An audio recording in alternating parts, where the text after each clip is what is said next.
It's now time for the Coaches Show on News Talk 1250 KBRF and KBRFradio.com, presented by the Viking Cafe and brought to you by the Minnesota Motor Company, Lake Region Healthcare, Nelson Auto Center, Quality Toyota, and by Running Stitches. Now for the Coaches Show presented by the Viking Cafe, here's Craig Olson. Good morning, everyone. Welcome to the Coaches Show presented by the Viking Cafe in downtown Fergus Falls. And we're here in the fall and winter season talking with the Fergus Falls and Hillcrest and area coaches about their week that just completed and looking ahead to what's coming up in the next week. And we're at that fun time of the year where the regular season is winding down and the playoffs are well underway in some sports. And first order of business today, and I know Nikki Weldy, the head girls cross-country coach, knows where I'm going with this. Yes, I do. Congratulations, Jamie Lill and the Otter girls tennis team, huh? Yes, really exciting. Wow. Yeah, first ever state tournament trip they've qualified for. They beat Becker 5-2 in the section finals yesterday. So they'll go on to compete at state, and that's exciting. Jamie won't be with us this morning because today's the individual portion of the section tournament. So we've got 5 girls competing today. Ellie Bradenberg in singles, and then Hattie Fullhart and Ashton Lill are paired together. And then, let's see if I can remember, Carson and Dylan are paired together also, I believe. I think so. Yeah. So that's... I'm sorry. No, Ruby Ellison is with, she changed it around on me. It's her fault.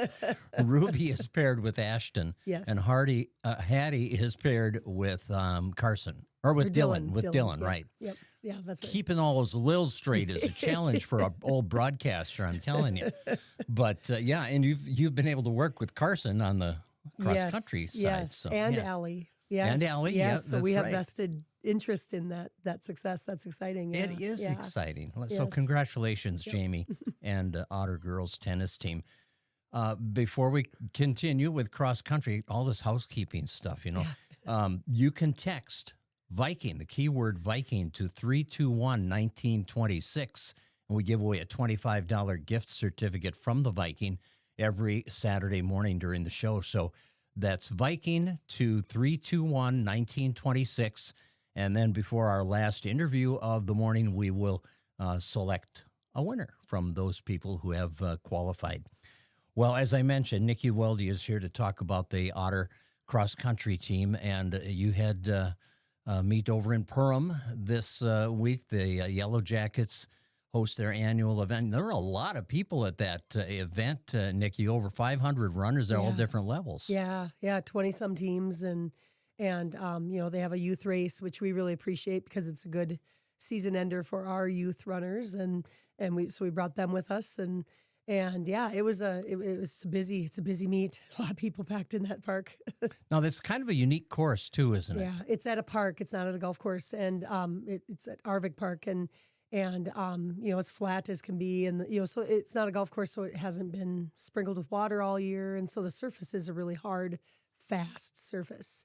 And Jeff Morris has built running moguls there that kind of add a little extra fun to it, and but that's really about the only hill that exists there, little man-made hills. So yeah. Well, overall, how did you feel the Otters performed? Outstanding. Our every one of our high school girls had a season best or personal best, and that was almost all of them had personal best. So, and just the way the season's been going, you got to be patient. We keep telling you got to be patient. The weather has not cooperated.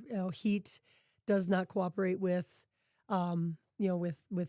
best times, and challenging courses in our season. We start off with pretty challenging courses. So, sometimes those times at the state, when you're watching rankings and different things, it doesn't always reflect right away. But if they're patient, it will. And the temperature broke and everything was just conducive. And all the hard work they've been putting in the heat really just paid off. It was huge. Yeah. Cassie Wallman was second individually, and she had a season best time but almost Yeah. a career best. Yes, 6 seconds off. And so she is exactly where she needs to be. And she's just running so smart and just, yeah, I can't say anything more about her. She's just been on fire and one of those, just kind of patiently waiting for that weather, waiting for that moment. And it came. So now the big meets come and that's exciting. Yeah. So I'm just curious. You've been competing for your whole life in running sports. Now you've been coaching for a long time. And I thought of the song the other day when I was watching some kids running, Born to Run. Yeah. Is Cassie one of those kids that you think as a coach, she was born to run? Yes, absolutely. I mean, just I always talk about the look on her face when she's running. It's that straight up determination and just, so serious and focused all the time. And she just was born to run. Yeah. There's no doubt about it. That's exciting. It's fun to, be in the crowd and have people say, oh, you saw that girl, that Wellman from Fergus, they talk about her a lot. Sure. So yeah. Well, and then Carson Lill, who we mentioned, Yes. made it to the medal stand for you as well with a top 10 finish. Yeah, she did. And with an all-time best, she's just coming in and dropping that time. And she's somebody who's been juggling tennis and cross country, and the excitement of competing at that section tennis meet the day after this race and to go run a race like that is I'm just so excited for her. Yeah. Wow. Yeah. And Lydia Ugerud set, Yes. she made history, right? Yes. She got into the top 10 all time. Yes. So right now, Carson is number 2 and Cassie's number 1 on that list, and Lydia bumped into that 8th spot. So, we're getting a record board at the school, and we're working on that right now. And it's just so fun to have that little stat to just kind of throw out and say, hey, this is something we're going to be watching and recognizing, and that's really fun. Yeah, something more to shoot for. Yep. But she's just been running so strong, and just kind of been waiting for her to break out, and she just keeps breaking out all the time. It's so exciting to see all these season best times or personal best times, and is that something that it's kind of contagious? I mean, you feed off it, and when somebody does something like that, you just kind of, I want to do that. Yeah, and success. You just get more determined. Yep. Success breeds success. And so when people are dropping those times and having that PR and you talk about it in front with everybody and, and kind of highlight that, it drives people to want their best too. Yeah. What has made Lydia the runner she is right now? How has she been able to improve from where she was at start of this season? Yeah, she's just such a stoic athlete. She's so she's just a student, and just always just soaks everything in. And I think she'll just, if you ask her to do something, she'll do it. You know what I mean? She's just such a student of the sport, I guess. It's clicking and coming together. Yeah. Yeah. Exciting to see that when it happens, I'm sure. Yeah. Yep. Natalie Gerner was your 4th finisher Yep. in that race, and she had an all-time best for you as well. Yeah. Our distance track coach, Sean Pappen, was at the meet, and he says, tell me about this Natalie, because she was a junior high runner, and so he hadn't worked with her yet. And I said, oh, you're going to be excited to work with her. She's just bubbly personality, and, she's just as a runner, she's just kind of figuring this out and coming on. She's a freshman, and, this is her, it was the season best, but this is her first year running 5Ks. So it was fun to see and fun to have him throw that little comment out. I said, yeah, get ready. That's exciting. Yeah.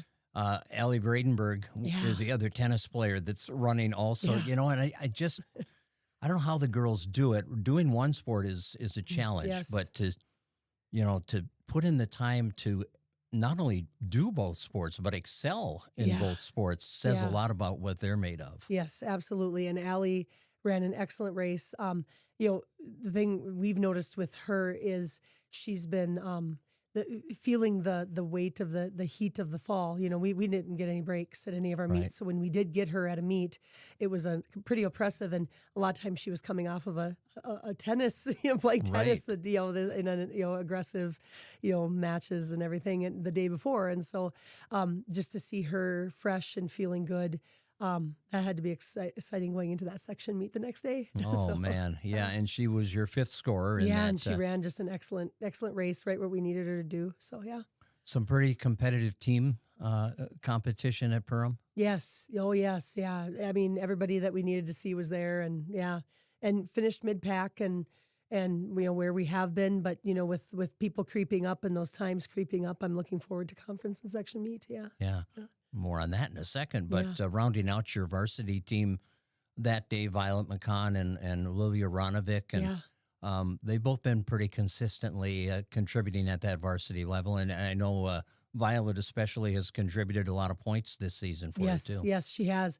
She's that we just know we can rely on her. She's just so strong runner. We were talking about that while we were watching, just how powerful she is, and coming into the finish of her race, and one of our athletes yelled out, "You're a 400 runner, go now!" And I thought, that's exactly it. At the finish, she's just so strong, and and I wouldn't want to go up against her at that point. And so she's been a leader on the team there too. And Lilia Ronovic has been back and forth a little bit with Olivia Budke, who is our 8th runner, and we can run 8 at the conference meet, so we'll be having them run and just see where we'll be at for sections. But Lilia has been coming on; she's just been consistently there for us, and it's fun to watch because she's a young runner who's coming on too.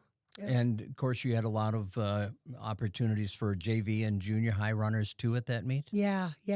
Lots of opportunities. We've been running a little shorthanded in our junior high. We've just had a series of unfortunate events with a couple injuries and a couple things happened. But Maggie Leonard leading that pack all season and standing out, and she's been so fun to watch and work with. And as she's learning the sport, to these 7th and 8th grade girls, they have to learn about the sport and and learn about running. It's people think, oh, you just go run, but you have to learn how to run, how to manage that breathing, how to manage your pace, how to manage all these things, and it just kind of starts to click. And it isn't the same for everybody. No, it's not. No. Everybody's got different gait. Everybody's got different different things going on. Yeah. That's why you get the big bucks. You got to figure that out. Oh, yes. That's right. The big bucks. That's right. Yes. Tuesday, you go to Detroit Lakes, and that's a little challenging course. I'm sure there are some teams that are looking at that for the conference meet saying, oh, man, there's a lot of hills there. Hills don't bother your team, do they? No, we don't. There's kids who are like, oh, I love DL or I hate that course. Sure. It's a little bit of what you prefer, but if you go into it with an attitude of, oh, we do this all the time. Some of these teams are going to be coming from the south part. DL's fairly new to the conference, and their teams don't necessarily hadn't traditionally traveled to DL. So they're a little less familiar with the course and everything. So we just always feel like it's a little bit of kind of like a home course. We're very we compete there a lot. So yeah. So what are the goals, Nikki, at the conference meet? What do you hope to accomplish as you're looking forward to sections? We'd really like to pick up some of those individual honors, Cassie and Carson and Lydia and, whoever else we can sneak in there to do that. And, just as a team to always improve from where we were last year, it'd be nice to be in that top 3. It'd be, fun to do. Yeah, everybody come together. There's a chance. Yeah, absolutely. Yeah. And you've got some big goals with this team, obviously, and you've got some experienced runners and state experience in these runners. Yes. And that makes a difference this time of year, doesn't it? It does. And, it was fun. We ran at the GRIAC, which is the state course, and just to watch those girls watching them come across that line, I just felt like they were running with such good confidence. Just to see that, I thought, oh, that's so fun, and it would be a huge hurdle to get there. But I think going into the conference and where we place in our goals there, I think that experience, it always just carries over. For years we talked about tapering in swimming. Do you taper in cross country or not? We do because we want to be rested. We're at the time of the year where the kids are getting a little crabby, and we were talking about in practice the other day. It's like, okay, we're going to go on this course, and they're like, oh, you get somewhere like, we've done this course, it's the end of the year, and we had to talk about how you're at the point where, your joints are starting to, you wake up and you're a little more achy when you wake up, and you don't get warmed up until a mile into your run, and then you could go forever. It's like you kind of get to this point of, we need to kind of be healing some of that up. It's, that grind that we've been in. And so, but, our taper is kind of catered to different athletes and what they need. Some are having goals towards what they want to do at state, so that's a little bit later, or where they want to be at conference, and that might be their last rate. We kind of have a little bit of a little plate for everybody. So right, yeah. All right. Well, it should be fun Tuesday at DL. Good luck to the Otters there. And thank you. Nice meet at Perham. All those personal bests. Keep them coming, great. Girls. Huh? That's right. That's right. Thanks, Nikki. Yep. Thank you. And next week we'll catch up with Derek Meyer and talk about the boys and how that conference meet goes. on Tuesday. So don't go away. More to come on our Coaches Show. Remember, you can text Viking to 321-1926 to get in the drawing for the $25 gift certificate from the Viking Cafe. We'll draw late in the show, and we'll take a time out and come back with Chris Grabowska, the head coach of the Otter football team, after this time out on our Coaches Show, presented by the Viking Cafe. The key to a great meal is at the Viking Cafe of Fergus Falls. The Viking Cafe with Minnesota's best omelet, manhole cover pancakes, and burgers that will fill your appetite. The key to a great breakfast and lunch is at the Viking Cafe, downtown Fergus Falls.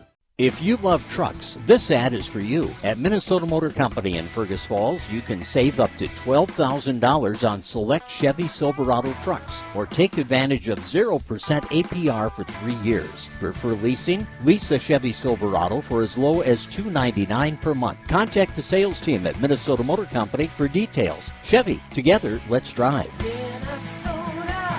Minnesota Motor. South Pebble Lake Road, Fergus Falls. Lake Region Healthcare knows what all coaches know. It takes tons of teamwork, great amounts of grit, and heaps of hustle to triumph. Lake Region Healthcare, supporting and celebrating our high school athletes. Nelson Auto Center in Fergus Falls is proud to sponsor area athletics. Nelson Auto knows the value of a good team, and we'd like to invite you in to meet our team. See how our team takes care of you and your family. Nelson Auto Center in Fergus Falls. Running Stitches Embroidery in Fergus Falls is West Central Minnesota's leader in high-quality screen printing and custom embroidery. Whether you're looking for a one-of-a-kind custom job or need to outfit the entire team, Running Stitches Embroidery will be there when you need them. What's your number? I drove 60 miles to get a great deal from Quality Toyota. I drove 45 miles to get a great deal from Quality Toyota.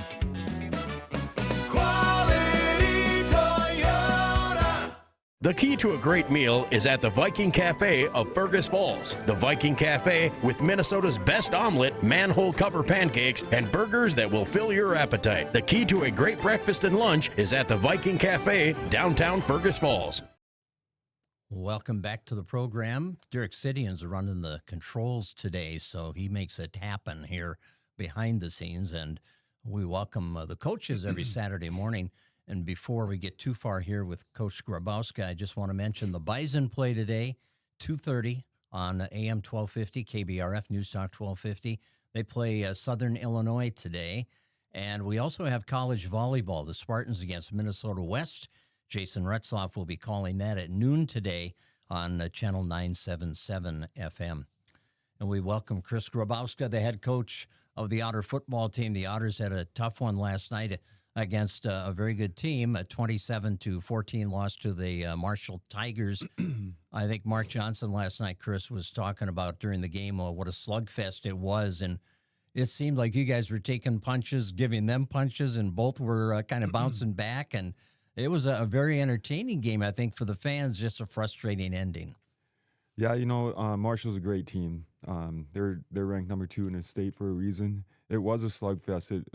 It felt like a dogfight out there all night, and I really am proud of how our kids played last night. They responded well after the Ricori loss. They came in and gave ourselves chances to win that game against a really, really good football team. And Marshall had athletes all over the field. They were well built, and it was a very physical game. And I felt we did a really good job of matching the physicality, and just unfortunately just came up a little bit short.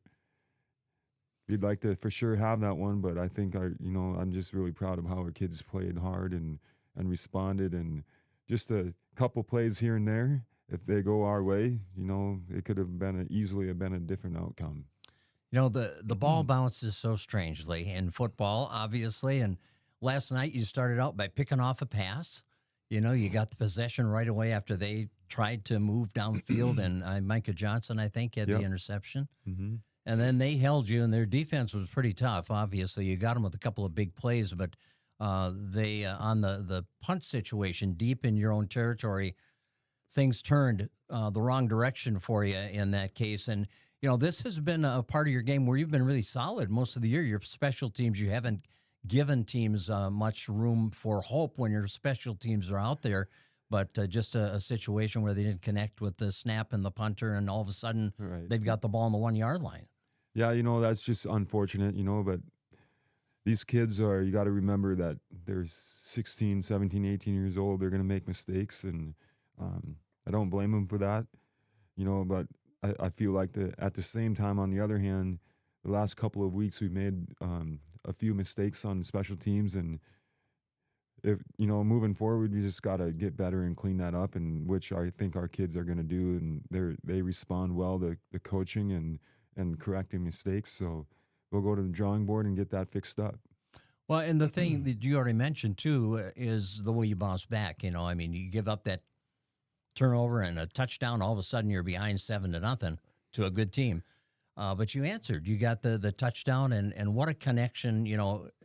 Pee Wee Bethel and Isaiah Holmes have that sixth sense for each other, I think, because they connected, 6 times last night for 131 yards, a couple of touchdowns. Isaiah's got a knack for getting open, and Pee Wee's got a knack for finding him. Yeah, for sure. They have a great connection, and Isaiah's just a great playmaker. Pee Wee's really lucky to have playmakers out there that he can get the ball to.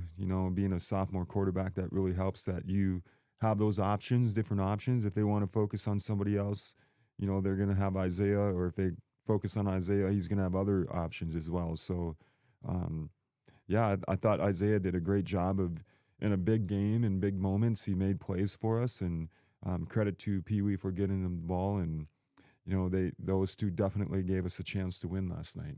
Yeah, you got that game even at 7.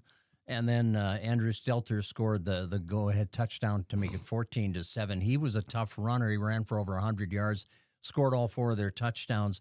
But what made him effective on the ground last night, Chris? Was the line play that good by Marshall?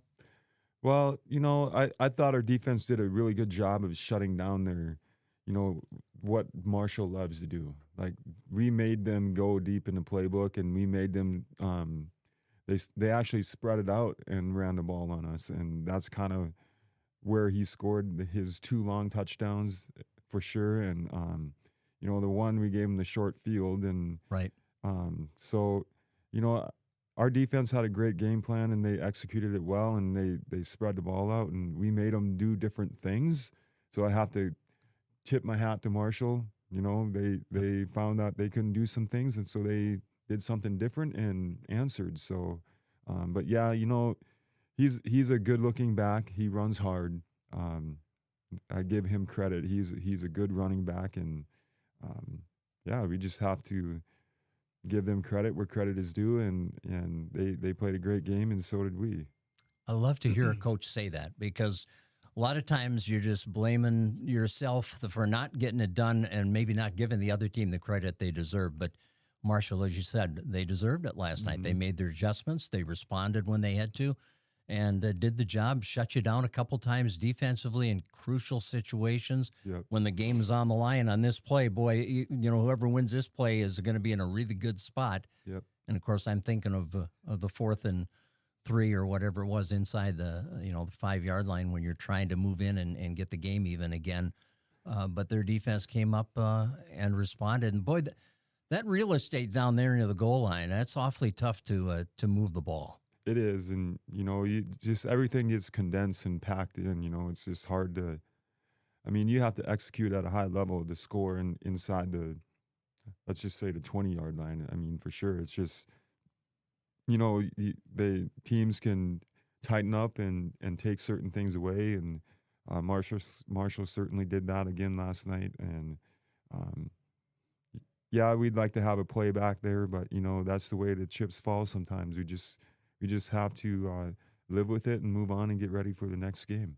So tell us the mindset here when you get the ball, you're first down at the 5-yard line, you're first and goal at the 5 against that tough Marshall Tiger defense.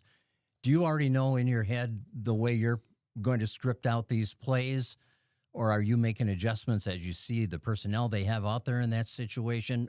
How does that go? Well, I would like to run the ball there. I think anytime you're inside the 5-yard line, if you can't run and score, I don't think you deserve to score. So that's kind of my mindset in those situations. We did try to run it a couple of times, and they stuffed it out. We had an RPO actually on the first play. I thought it should have been a handoff. It looked good, but we passed it and took a loss there, I think.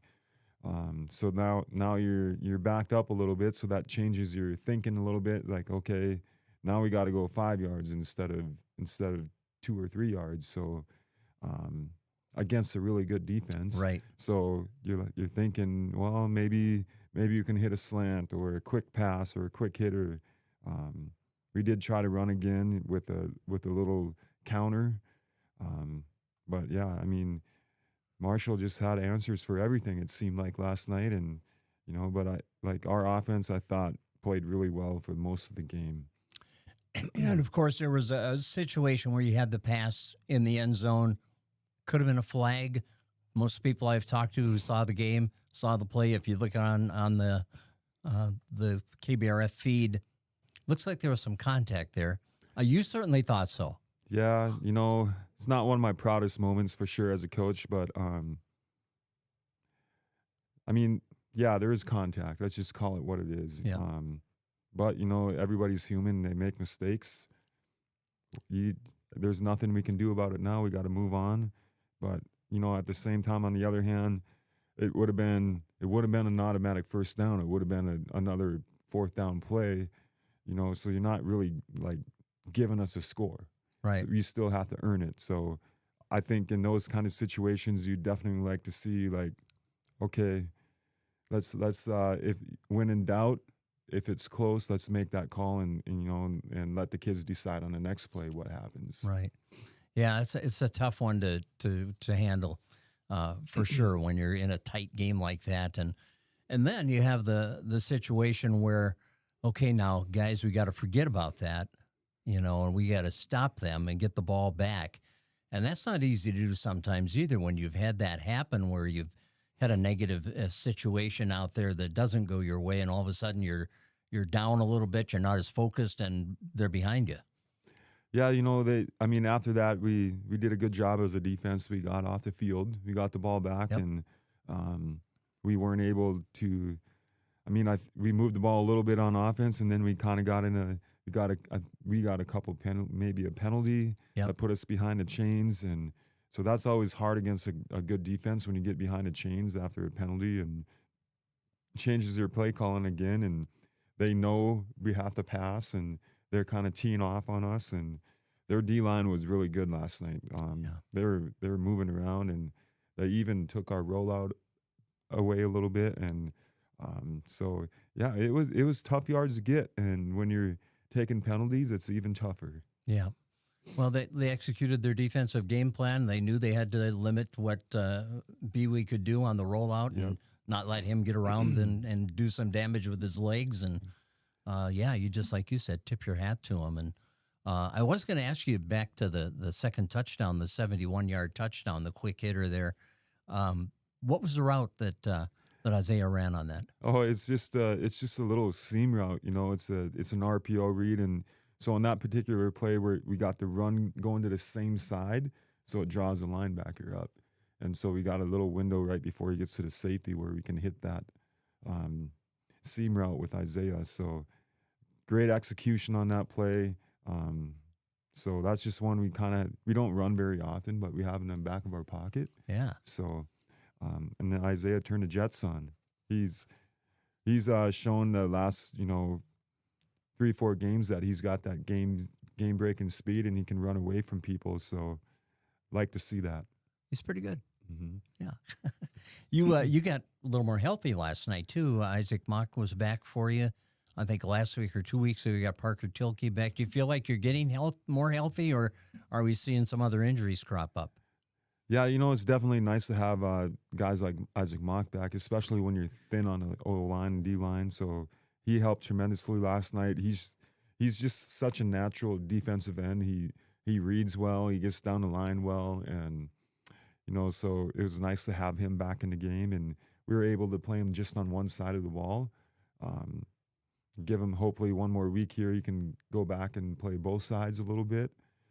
So yeah, I mean, we're getting healthy, but at the same time, we got some nicks and bruises here and there. So there's nothing you can do about that at this time of the year. It's a mental game. Who wants it more? Do you feel like you, as a coaching staff, that you have developed some more varsity depth right now as we're 7 weeks into this season? Are you more confident going to a few more guys? Oh yeah, definitely.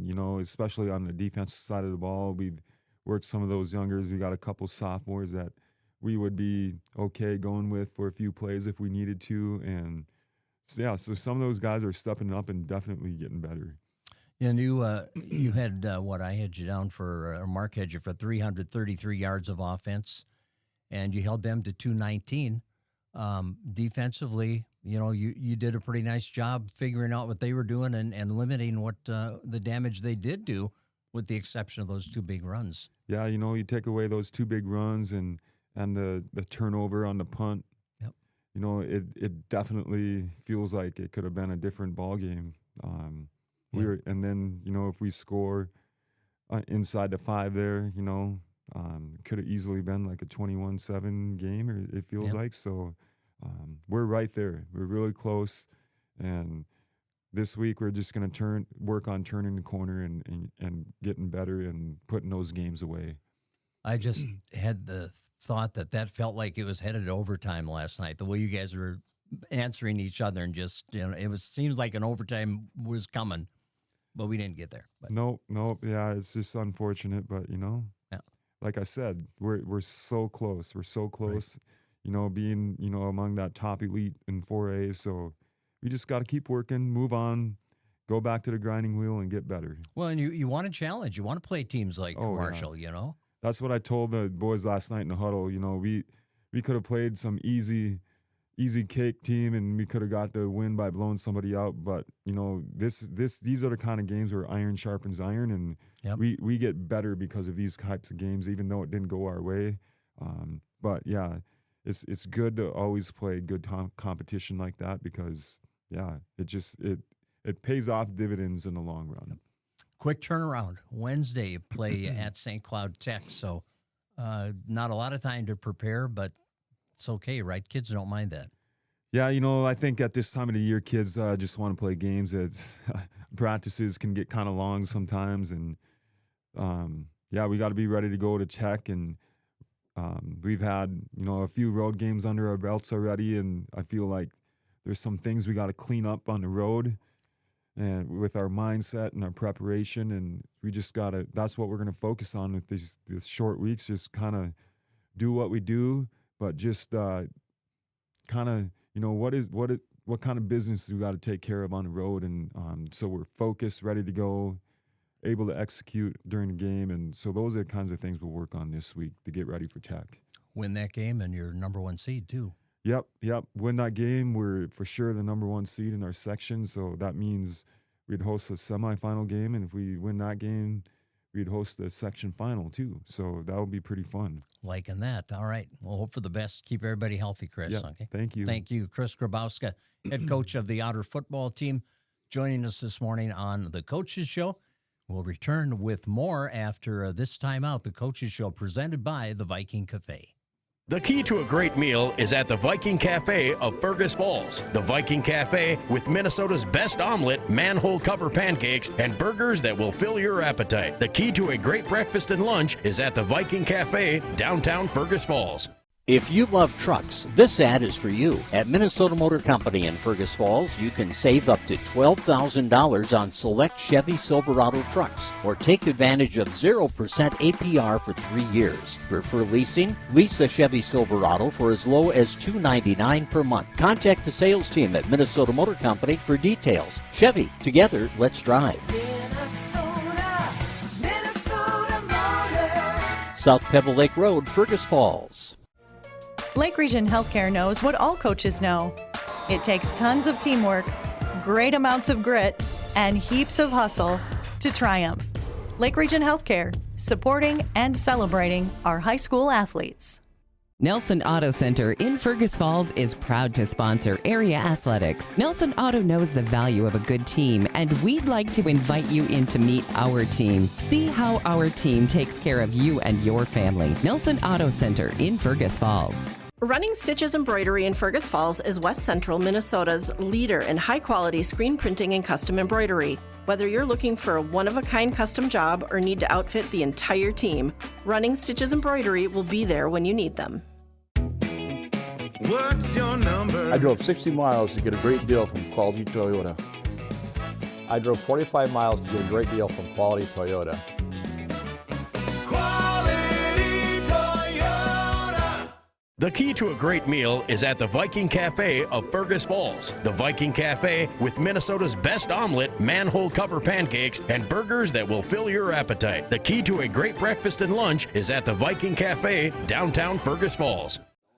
All right, we're back with Renee Erickson is joining us. Well, it's been a long time since I talked to you on the radio. It has been a few years. Yep. Yeah, it used to be every week practically for a long time. Yeah, but Renee's an assistant coach now. Wow.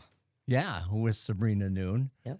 And that's the Otter volleyball program, of course. So I would guess the Otters are getting more nicknames now that you're back on the coaching staff. Well, I came on my way into town. I was coming in for the 9th grade tournament, and my granddaughter was with me, and I said, all right, grab my phone.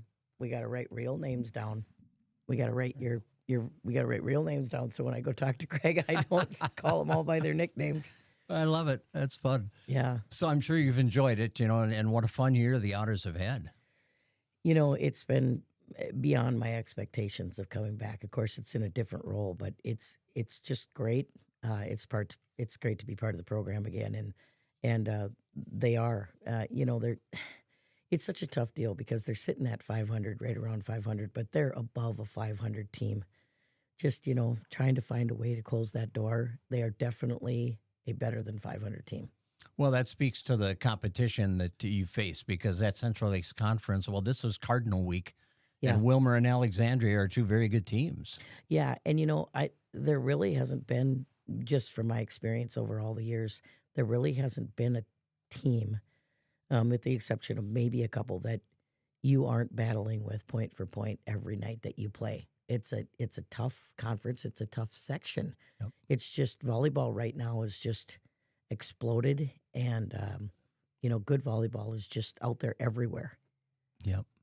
Well, you have a good mix of talent, and it seems like you have, there's not that one outstanding hitter. You've got a number of good hitters to make that attack work, and that makes it difficult for the opposing players on the other side of the net because you're not setting one player consistently.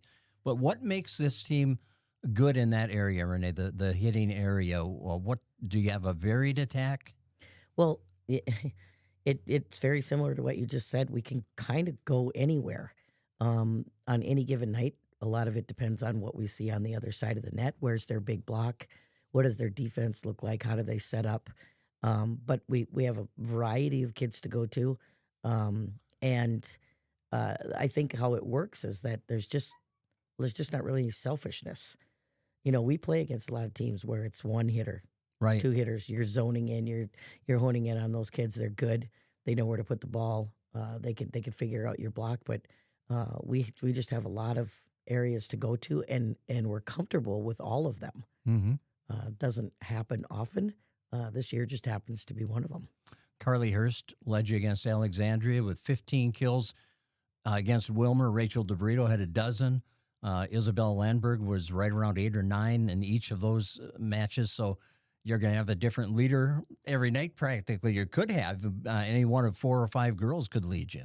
Yeah, and they all take on their role very seriously. At practice, just getting better and better. Where can I put the ball? What can I do with the ball?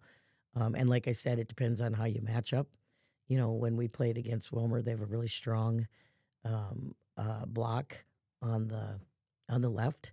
So you switch up your offense a little bit, figure out where you're going to score, how you're going to do that, and the girls are all bought in. That's pretty huge. Yep. And they know that. And sometimes you might have a little bit better night than the previous one, but it doesn't seem to matter to this crew. How's the blocking game? Are they good at that side of the net also? Yeah, they're pretty good on the blocking side. We're still figuring out a few tweaks and stuff like that on how to do that, depending on the offense that you're running. if you're running a 5-1, if you're running a modified 5-1, a 6-2, depending on where your blockers are, and like I said, what you're facing on the other side. And I think that throughout the season, we've really been trying to figure out that recipe in practice, and we still got a little bit of time left. This is definitely a team that is just better every time. They're so coachable in practice, and it's hard to be coachable on the floor because everything happens so fast in volleyball. So you're trying to do the things that you're talking about in practice, but practice is just huge. And Coach Noon is coming to practice every day with a plan. I can't say enough about that with her, and the girls buy in. So I was just thinking as you were talking about the 6-2 and the 5-1 and the modified 5-1, I think we need a whiteboard here so you can just diagram what you're talking about here. Yeah, it's it's interesting. You 5-1, you only have one setter on the floor, and then a modified, you can modify it a little bit with another setter coming in, depending on where you want the block. And a 6-2, you're running two setters. One setter's always in the back row, so you have three hitters in the front row continuously. So there's lots of different things. It's kind of like just listening to Coach Grabowska. I go and I watch football, but when you've never played it, and even really never, you're guessing all the time what you think is happening, but you don't really know. So you're right, drawing things out and stuff like that. And it's changed so much, even, going back to when I played and even just when I started coaching. Yeah. It's fast and it's quick. Right. Yeah. Oh, it's there's a lot more going on out there than we realize. But boy, if you don't get it done, like you said, you can't start doing that in timeout during a match. You got to do it in practice. And, lots of times at our huddles, we'll say to our kids, "What do you think the coach is telling their kids right now?" Yeah. Like when they come back out on the floor, they call the timeout. What are they talking about over there? What are they going to do when they come back out after a 1 minute timeout to try to figure out what we're doing? Yeah, exactly. Yeah. So talk about Aubrey Ade and the progress she's making as a setter. Well, one, I give the credit. Well, I give all of them credit, but she's so coachable. Just wants to learn continuously, watches film, where to go. What does the block look like? I know the other night when we played, she said to me, "I'm really working hard on zoning in on their hitters. Where are they? What does their block look like? Where should I go with my set?" And it's hard because, it's fast. She's thinking quick on her feet. Maddie Brimhall, too, thinking quick on their feet about where they're going to go, what they're going to do. It's the pivotal spot on the court as far as, like, steering the ship. You have to make decisions quickly. Yep. You don't always make the best ones, but those guys are improving a lot. They work hard. They talk to their hitters. That's a big thing, too. We're really working on the communication part of the game. And, she's just made some great strides from the beginning of the season. Loves the game, has a great passion for it. Volleyball IQ is high, so that helps a lot, too. Yeah. You beat me to it with mentioning Maddie, too, and Maddie seems to complement Aubrey well. That's a good 1-2 combo there at that setter spot. Yeah, and she works really hard in practice, too, and talking to her players and what do you want? Where do you want that ball? Working hard on the block. She gets in there on that right side and comes across with our middle and gets up on that block. She's got great hops. She can jump. Yeah. You've got some versatility on this team, too. I think of Brooke Zierden. Is there anything Brooke can't do well? No. I call her Turbo. There you go. She just goes from zero to boom, and she's there. And it's, great athlete, can move, can jump, can swing, can play defense, has improved tremendously on her serve. She's done an excellent job on the serving line. Fun to coach. Yeah, no complaints. Yeah, I look at her stat line, and it's predictable because she does everything well. Against Wilmer, 8 kills, 12 digs, 4 block assists, couple of ace serves, every category. Yeah, it's pretty fun to have players that can. And then when you need to go to, give it to her. Done that. She can do that. So let's think about that a little bit while we're out on the court. Yeah. Of those veteran players, that have been out there that can kind of see the court, know where to go, know what to do. Yeah. And I know how much you appreciate good back row players and those girls that will sacrifice their body to keep that ball alive. And Hannah Johnson has just had a remarkable year for you. If you could just watch film and put a bright light on her and just follow her and not try to watch the other players, that's exactly it. You'd be amazed at the things that she can do. But they kind of go unnoticed because, you know, then the set and the big bang comes in, and that's kind of what we focus on. But that can't happen without a pass or without a dig. And I would just like to see a highlight film of her over the season of all the times that she's flown or gotten a ball one-handed or pancaked the ball or, you know, did whatever. Yeah, it is a position, you're right. It's kind of unnoticed, but can't go without it.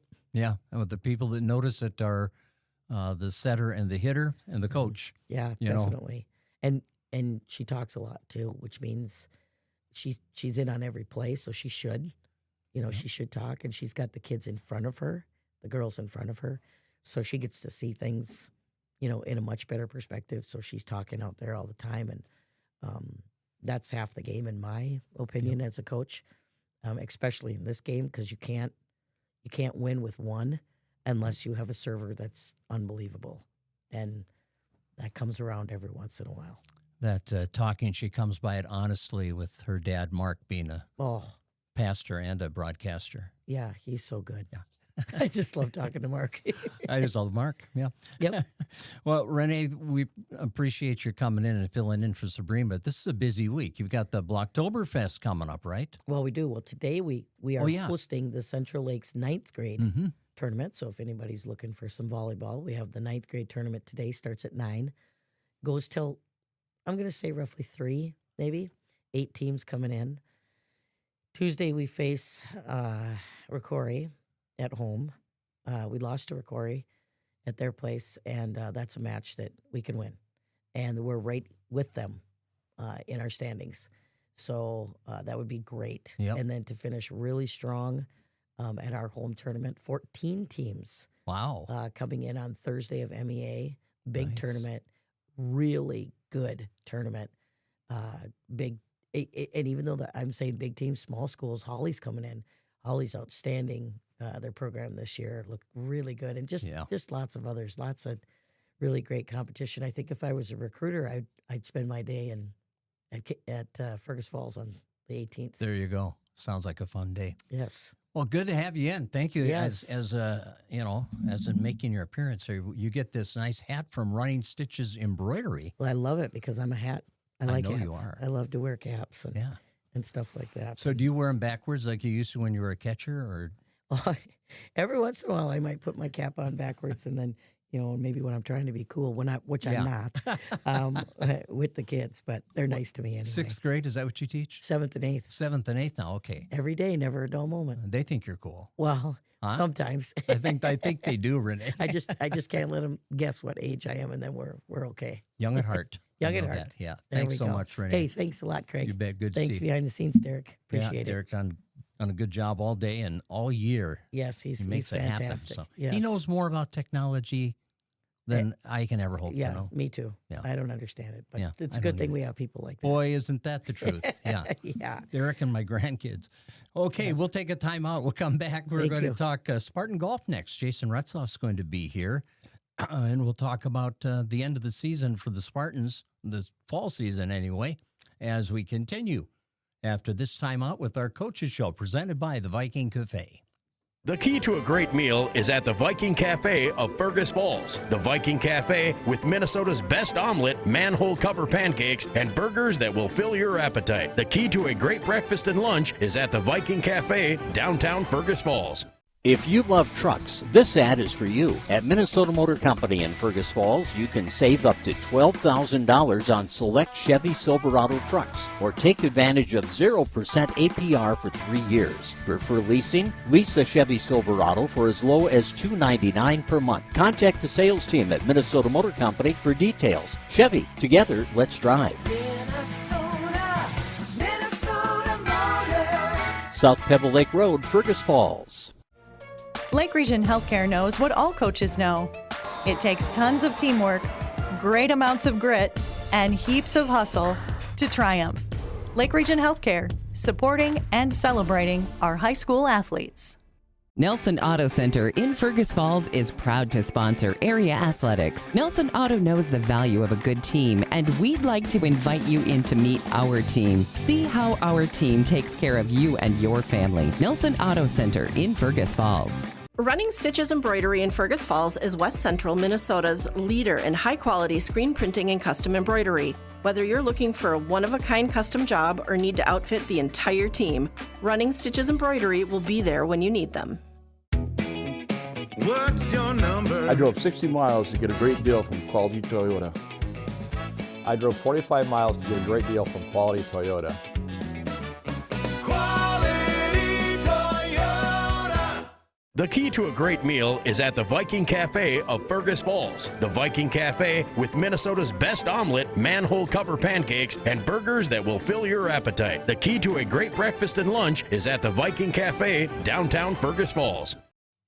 So many things, so little time. I know, because we're always rushing. I feel like I'm always rushing. Do you feel that way? Yeah, I think we all do, don't we, though? I mean, I guess so.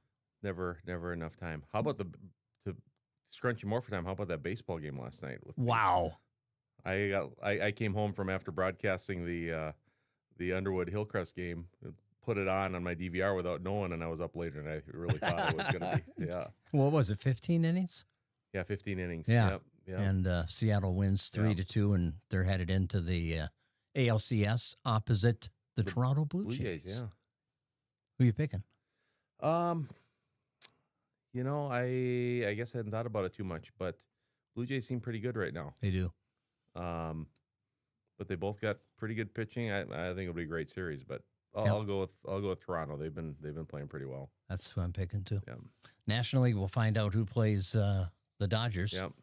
Tonight when the Cubs and Brewers play. So it's been interesting. So we could talk baseball the rest of the show. But Jason Retzoff is here to talk Spartan golf. Before we get into it, though, like I said, there's so much going on here. I do want to mention that Jason's actually going from here to, flag football or tackle football, where his kids are playing. Right at M State, and they'll be able to walk right over to the Spartan gym after volleyball game. He's doing the volleyball game at noon today on 977 FM. So Jason's going to be busy the rest of the day. We don't want him to get bored at all. And then they have Bison play Southern Illinois today. That's a 2:30 kickoff on News Talk 1250 KBRF. And no Vikings game this weekend, remember. They are off. They get their bye week. But you can text Viking, and that's because it's a Viking Cafe, not the Viking football team, Viking to 321-1926, and we'll put you in the drawing for the $25 gift certificate that we'll give away to the Viking at the end of the program.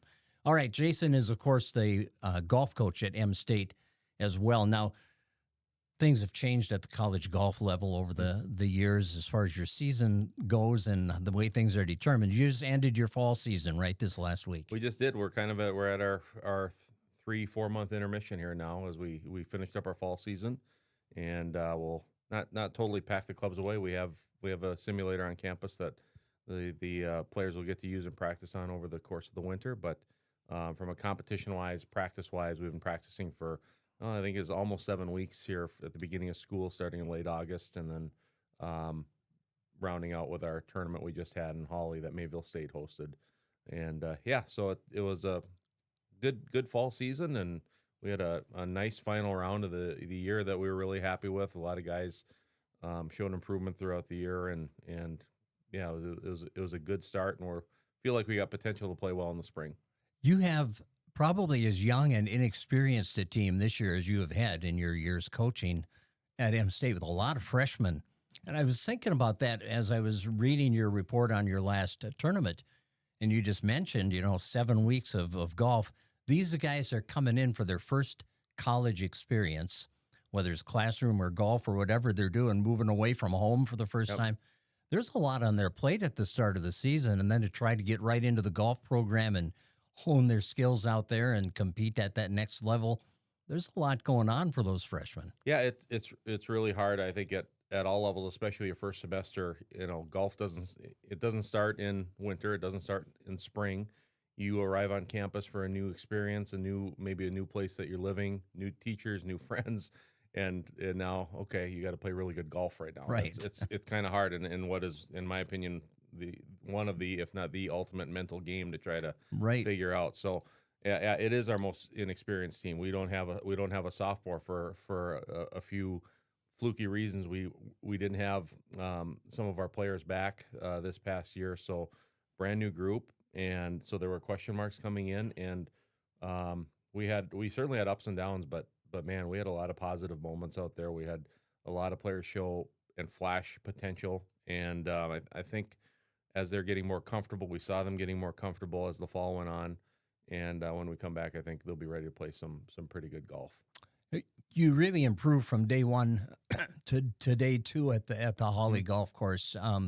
Any particular reason that happened? Was the weather better? Did that play into it? Just the familiarity of the course after one round? Actually, the weather was worse. It was windier the second day. We were one of only 2 teams that improved, and we improved significantly. So that was really a neat thing. We really struggled the first day.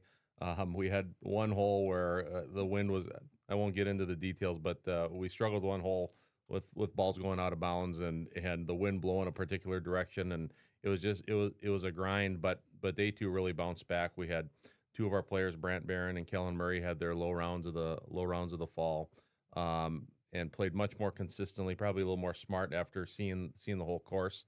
And also we had kind of a strange fall season where we had 4 competitive rounds within the first week and a half or 2 weeks of the fall, and then we didn't have a competitive tournament for a long time and finished with this 2-day.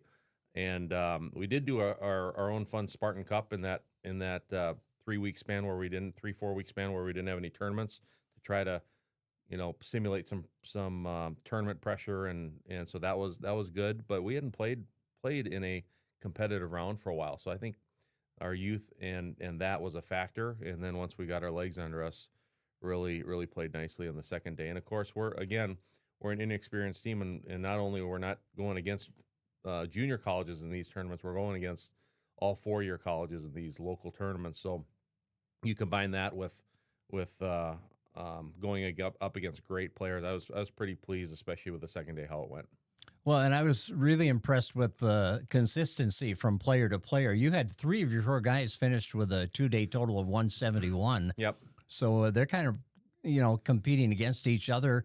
That has to help in practice even, doesn't it, to kind of get them going? Well, yeah, it's very competitive in practice. And like I said, we did a Spartan Cup where we split them into 2 teams, and it was great. I mean, it was down. A lot of the matches were down to the wire. It went to we did 5 different days where we had match play events. And it literally went right down to the last day, and the competition was excellent. So yeah, there's certainly some parity, and the some of the scores, they got there in different ways. A few people were maybe played okay for 2 days, and then another player played poorly the first day, great the second day, and that type of thing. And it all kind of came around in the end. So. Well, and Adrian Philippi was your leader, right? So talk about his game and where that's at right now. Yeah, he's an outstanding player. He really doesn't have any glaring weaknesses. He drives the ball extremely well. I would think maybe in the last couple of days, if he was nitpicking, he'd say maybe he could have hit his irons a little bit better.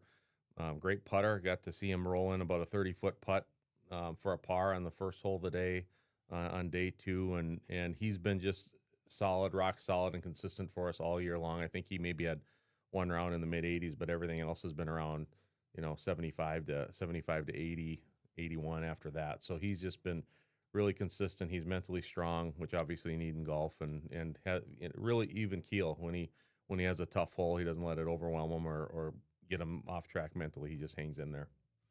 And your 3 guys that tied at 171 with Braden Johnson and Kellen Murray and Brant Barron, how would you describe their style of play? Are they different types of golfers, or are they similar in a lot of ways?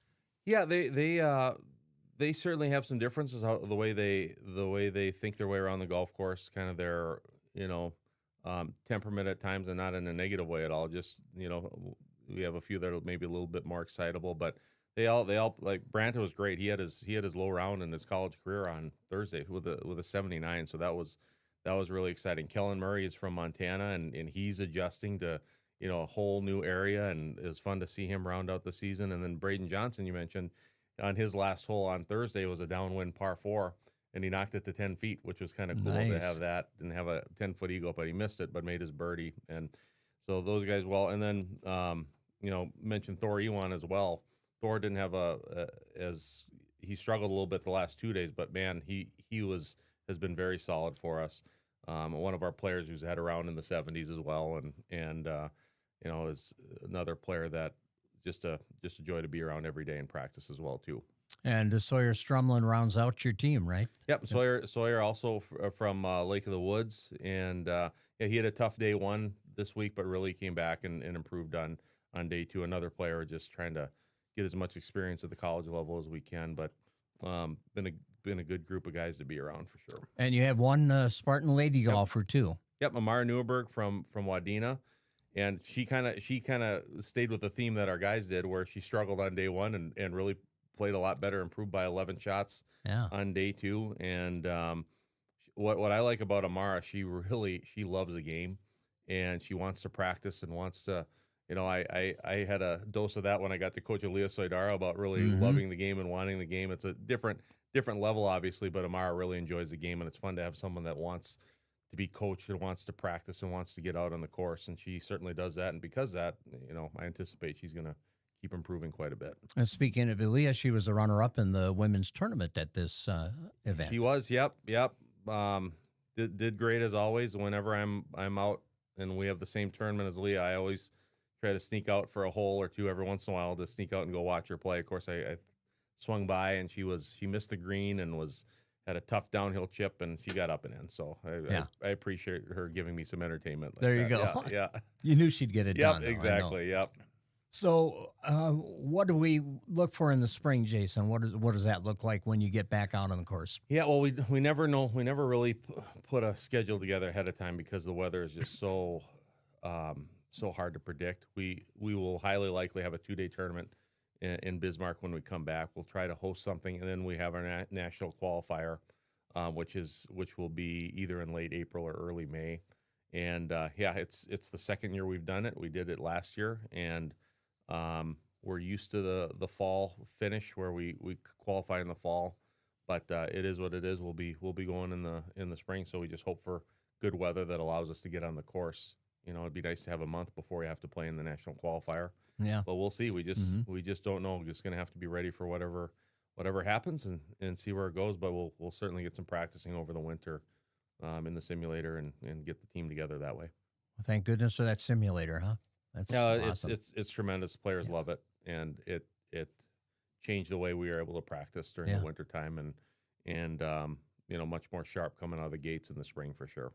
That's fun homework there. Oh, right. Yeah, absolutely. Yep. It's like when I go to work at the golf course. Right, exactly. Working? I'm not sure. Yeah, I tell people I get paid to do games. Yeah, right. Like, oh, okay. Yeah. It's a pretty good gig. But hey, thanks for coming in and talking about your guys and gal, and go watch some football now and get ready to do that volleyball game, all right? A lot of sports this morning. Yes. I wouldn't want it any other way. What a variety. What a life you have. Go home and watch the baseball tonight, man, I'll tell you. You are living the life of Riley, as they say. That. Well, who are you picking? Who are you picking tonight with the Cubs and the Brewers? Oh, yeah. I'm gonna go with the Brewers. Okay. Yep. What do I know?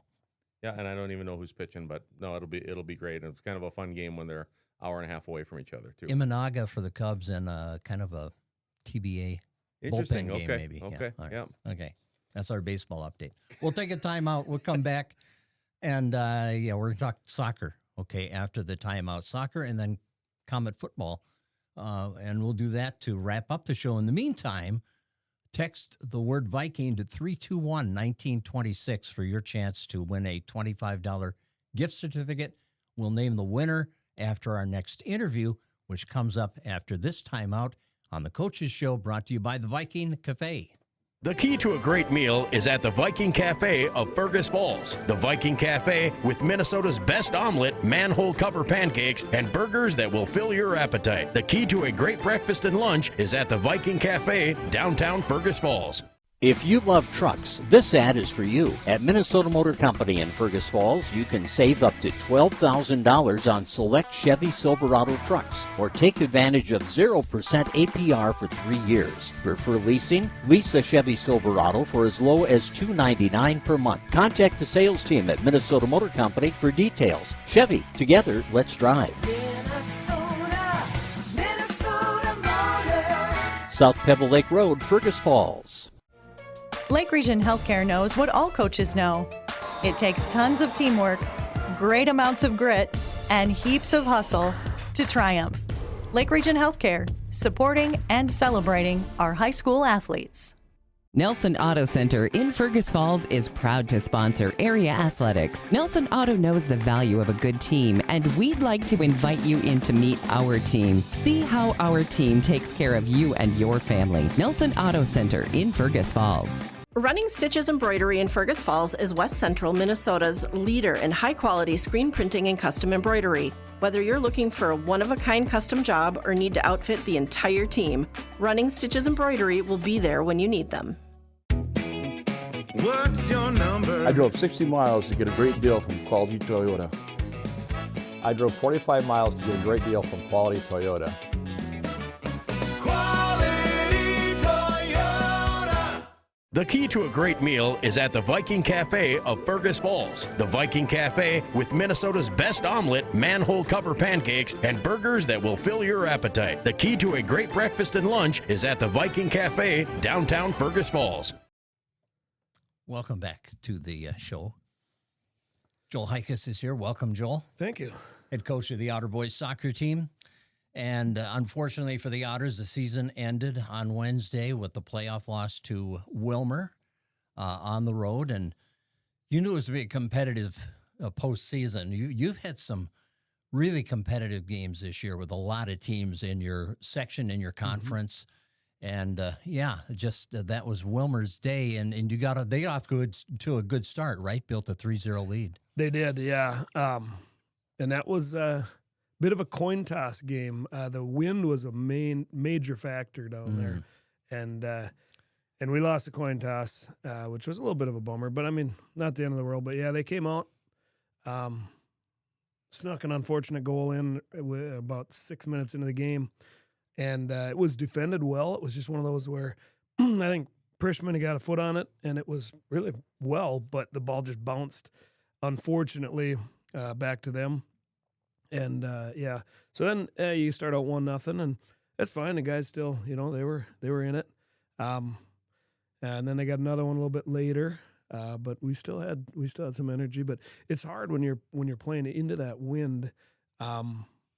It takes a lot out of you, and their passes are, a little crisper. And but we did come back, and Marshall put a beautiful corner kick on. And that's the thing, you got to be in the offensive zone to get those set plays down there.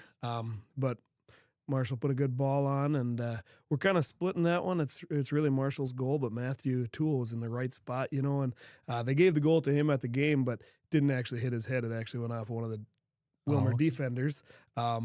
So that was, but you got to be there to screen the goalie and stuff like that. But so then we had a little life, but then we came out with some intensity after that, and after they got the third one in the first half, so now it's 3-1. It was a little tougher to crawl back from. And that was it, right? 3-1 was all the scoring. Yep. Then the second half, we had the wind with us, and we created some opportunities. Our defense really stepped up and didn't give them much, but we just couldn't get anything out in front of the net. We had two crossing opportunities that were, within inches, but it's got to be there. Yeah. Yep. So did the wind die down at all night, or was it still an advantage for you in the second half? It was a little less in the second half, but it still, it stayed breezy the whole game. Yeah. That corner kick goal that Marshall started and got credit for, I don't know what the percentages are, but do you know what percentage of corner kicks wind up number one in the goal or with a scoring opportunity? Because it seems like it's so congested in there that the ball would bounce your way maybe more times than I think it would. So I don't have the exact numbers right now, but we're improving every year. Coach Kevin and I have made that a focus. We have to capitalize on the set plays, and this year's been good. We've scored on a number of throw-ins down deep and quite a few corner kicks. I think we're sitting at about actual goals. I think we're sitting at a little over 20%. on corners. Scoring opportunities, of course you want that every Right. time, and we try to open it up a little bit, because like you say, a lot of teams that just punch it out in front of the net and hope you get a bounce. Right. We've got a few different plays where we'll do a short play, or we'll do a hard low ball, or something farther out top, because that's what I'm looking at is, we haven't typically been the tallest team out there. We've got some guys that can jump, but if you're going up against guys that are 6'4", 6'5", you're less likely to get that head on the ball. So we'll put something out top where we can get a shot. And then, oftentimes you end up with 2 scoring opportunities. Mm-hmm. You can put a shot on and get the rebound. So we are every year trying to improve on that. That's been a major focus of ours the last couple of years. Because when I started coaching, it was down probably below 10%. Yeah. It was, you get one and you just kind of pop it in there and hope.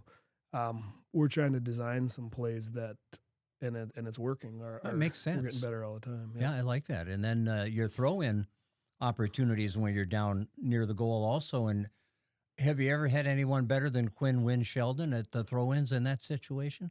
We've never had as good of results. Yeah. Shane Zierden could throw the ball pretty well too. Yeah.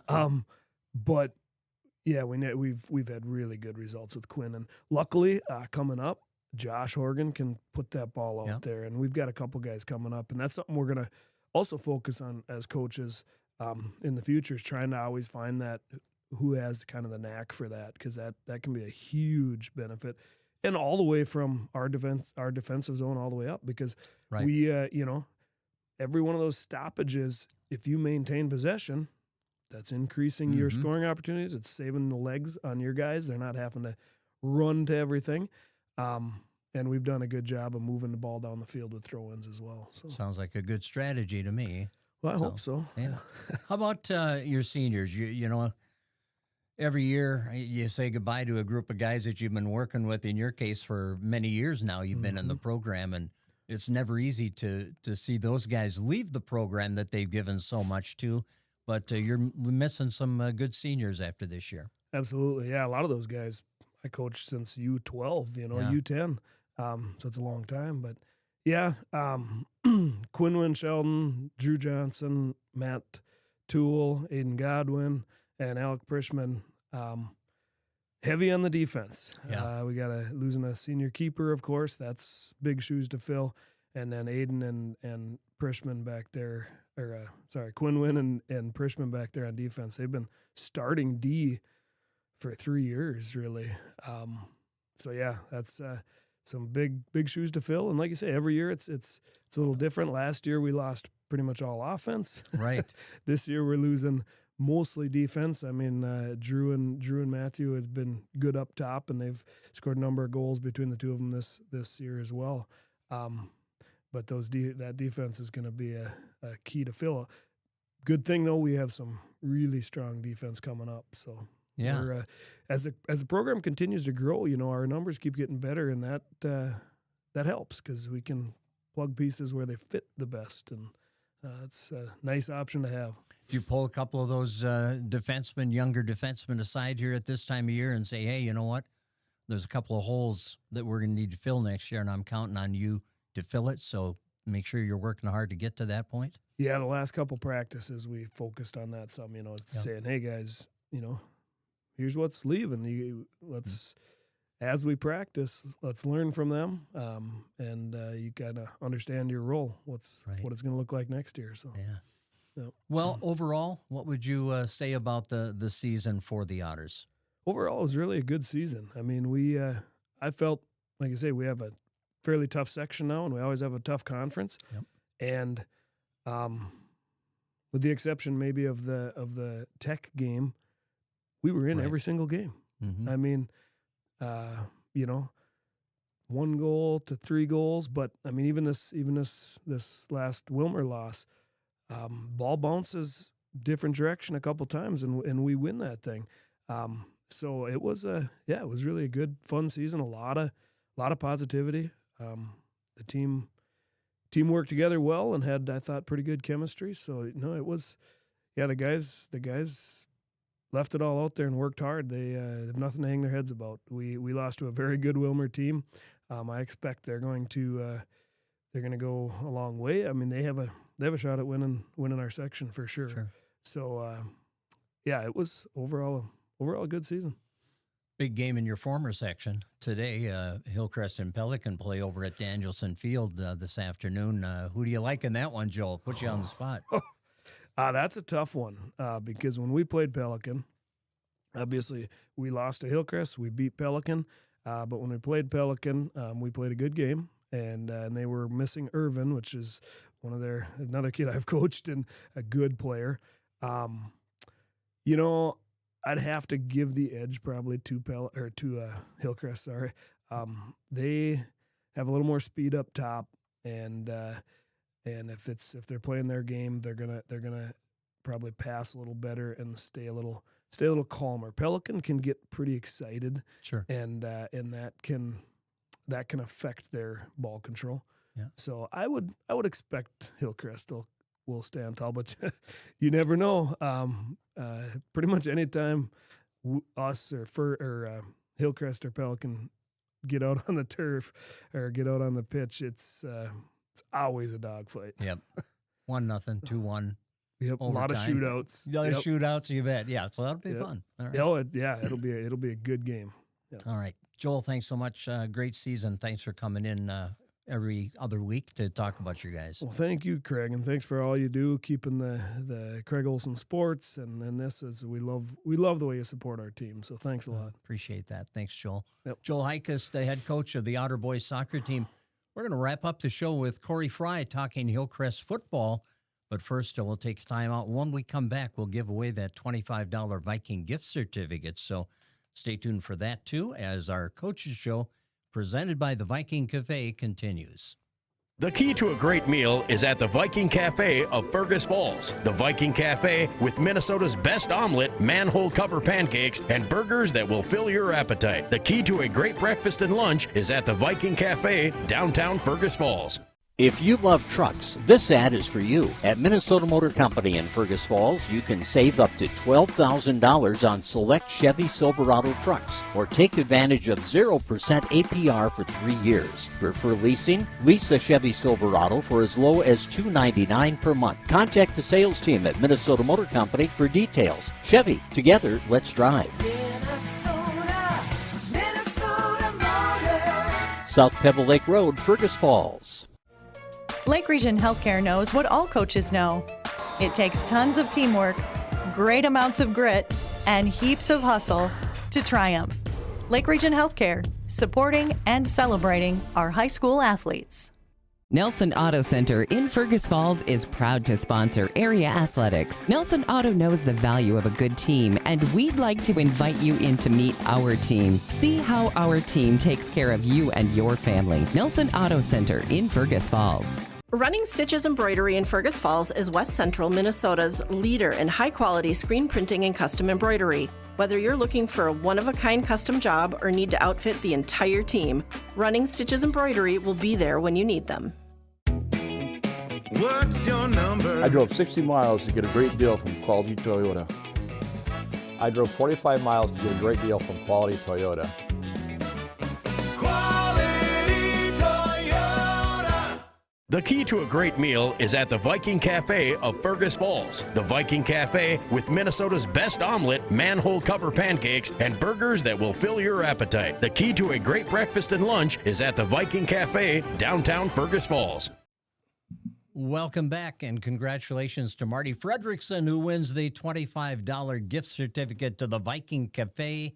And we do give one of those away every week during the Coaches Show, presented by the Viking Cafe, who presented us with pancakes and bacon today. Corey, did you get your pancakes and bacon? I did. All right. It was really good. Pretty hard to beat, isn't it? I mean, it is. Viking food, no matter what it is really good. So, yeah. Yep. Yeah. If you've got a breakfast meeting with someone, go to the Viking. Yeah. Right. Yeah. Corey Fry is here. He's the head coach of the undefeated Hillcrest Comet football team at 7-0. 54-6 win in Underwood last night for the Comets. And, man, you got off to a fast start last night. That's always kind of relief, isn't it, to go out there and get things done right away? Yeah, and that was the key this week. we kind of told our guys this week that no matter what the record is of what Underwood is, they're a tough opponent.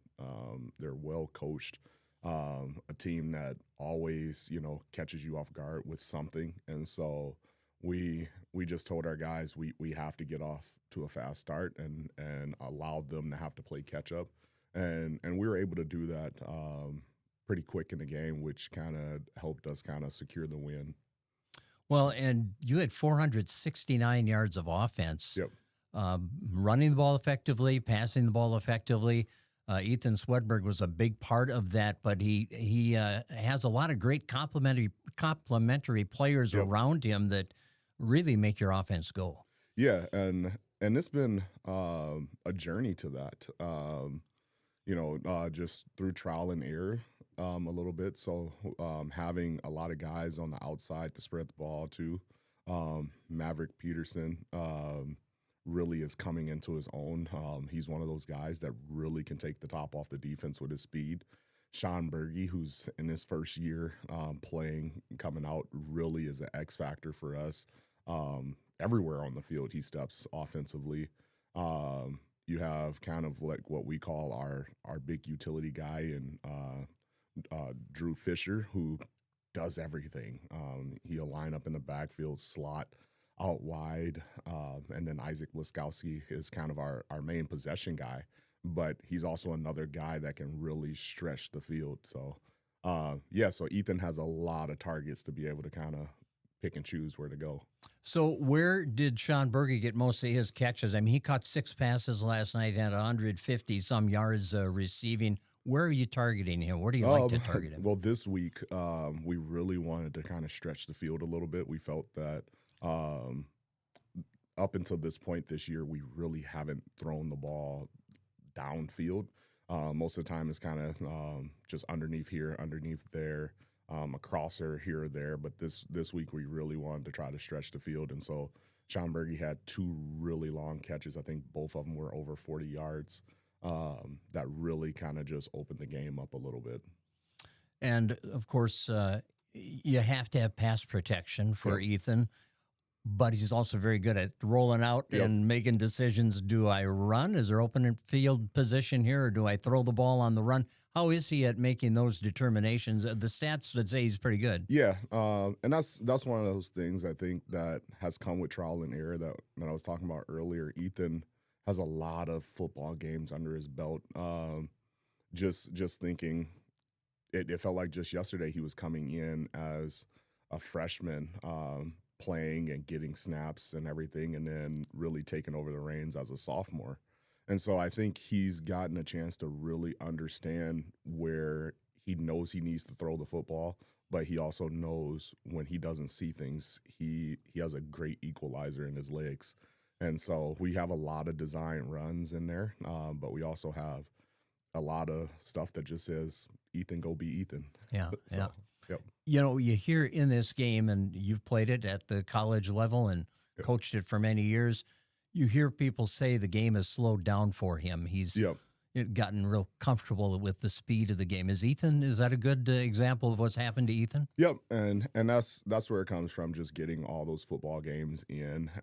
And I think with him having Coach Zach Stitch right there with him, being able to learn a lot of different things from him helps out when you have a coach that's coached at the college level, as well as been a head coach at like the semi-pro level. I think Zach is able to really put a lot of knowledge into Ethan, but also allow Ethan to be Ethan in himself too. So tell me about the offensive line play and what they're doing protection-wise and for your running game. Yeah, we got some maulers in there. So Dane Larby is one of the main pieces to that. He's our center. Really good at getting the ball safely back there, but also he drives his feet. He's able to really push guys off the ball, and I think having Luke McGuire, he's kind of like our do-it-all guy on the line.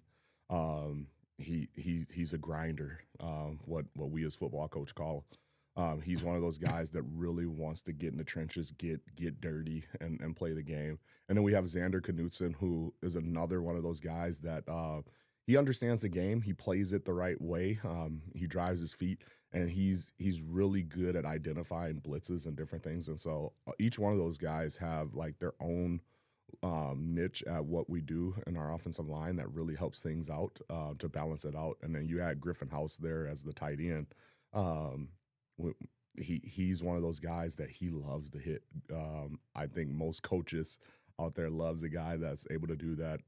It was a play where Underwood sent a delayed blitz, and Griff identified it right away and was really able to stone the guy. And that was one of those things where, as a coach, you're like, at times we just can't teach kids that, and some guys just have it. So, and I think Griff is one of those guys that just has it. Are your linemen, would you say they're dedicated weightlifters? Are they in the weight room together, lifting, getting stronger? Yep. And that's one of the biggest things for this year's team, being that we have 14 seniors. A lot of those guys this off season was in the weight room nonstop together. They were on the field throwing together. They did a lot of things on their own. They went over to Fergus and worked out with some of those guys too. And I think that's just the beauty of it, being able to be in a town like we are, where guys are able to go out and play football and enjoy it. You know, I know as parents and as coaches, we always tell the guys to get out of the house and go do something. And I think these young men in this community are really doing that. Well, both teams are making football fun for everybody in Fergus Falls right now, for sure. 54-6 win over Underwood. Talked a lot about your offense. How about your defense, holding Rockets to 6 points? What do you like about what you're seeing on that side of the ball? Constantly improving. We're turning the corner each and every week and playing disciplined football, and not allowing teams to make chunk plays. That's one of our biggest things, is keeping teams under 3 explosive plays where they're not getting 15 or more yards on big plays, and just being able to play the sticks. You know, our defense, at times we do play positionless defense where we don't have your designated linebacker or your designated D lineman. We have guys that just love to play football, and we come after you out of it. So, where would you say your special teams are at right now? Are they being a productive part of what your game plan is? Yeah, special teams is really big for us. We have a lot of young guys that gets a lot of quality reps on special teams. So some of our starters can get rest, but when you have a kind of a ace in a hole like Kean Stender that can just boot the ball out of the end zone or kick a 30-yard field goal wherever on the field, it is really nice to have. I know I talked about it last week where we actually missed a snap, and Sam Swinson, our backup quarterback, was just able to kind of get the ball down on the ground. Kean was able to watermelon kick the football through the uprights. You know, you just don't have guys like that that come around, and you're thankful that you have a soccer guy that wants to come out and kick and do things like that. Xander Knutson punting the ball has really got us out of some very tough situations. We were up in Winnie Mac a few weeks back, and we needed a punt, and he was able to boot a 50-yarder into the wind, which really helped flip the field for us. And then we just have a couple really good return guys. That's where Maverick Peterson comes in. That's where Drew Fisher, Levi Bowman, those guys really do a really good job and kind of getting us field position and returns. In our last minute here, talk about the short week that you're facing now and your opponent next Wednesday, Ortonville. They've had a rough year, I think. But what about between now and Wednesday? This NBA week is, I think, for coaches everywhere, is always a tough week just because it's a very quick turnaround. But it's also one of those weeks that prepares you for that Tuesday, Saturday playoff week as well. But Ortonville's a tough team. Granted, I know they've played a tough schedule and they're low on numbers, but we expect them to come out and play a fast game. They're a spread team who wants to try to get the ball out in space. And so we want to make sure we're able to kind of keep them packed in. So, all right. Yeah. And that's Wednesday at Hillcrest. Right? Wednesday at Hillcrest, senior night. Yeah. Very good. Yep. Corey, thanks for coming in and talking about your undefeated 7-0 Hillcrest Comets. Sounds good. Keep it rolling, huh? Appreciate it. All right. And that'll do it for our Coaches Show this morning. Join us again next week from 8 to 9:30 here on News Talk 1250 KBRF. And streaming, of course, on the Fergus Now app and through the KBRF YouTube channel, presented by the Viking Cafe. Thank you for joining us for the News Talk 1250 KBRF Coaches Show, presented by the Viking Cafe and brought to you by the Minnesota Motor Company, Lake Region Healthcare.